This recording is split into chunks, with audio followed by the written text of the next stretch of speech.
Now that we've got the area protected, we're going to go ahead and cut the paint lines around the window so that we don't damage any of the surrounding trim that's going to be saved.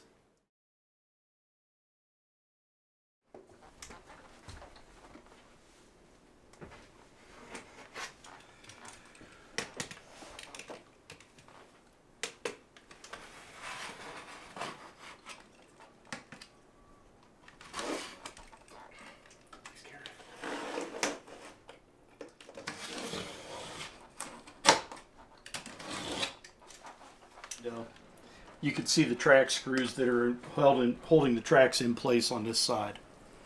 Now this side, the other side of the window does not have those track screws. That just sits in place, and it's fit in there, snapped in. So all we have to do is, when we get to it, is snap it out. Ooh.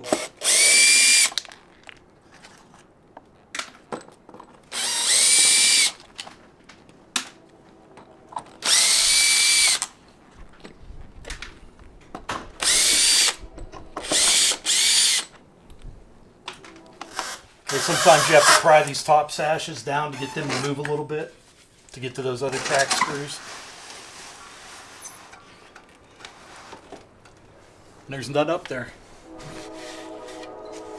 Should be track screws, but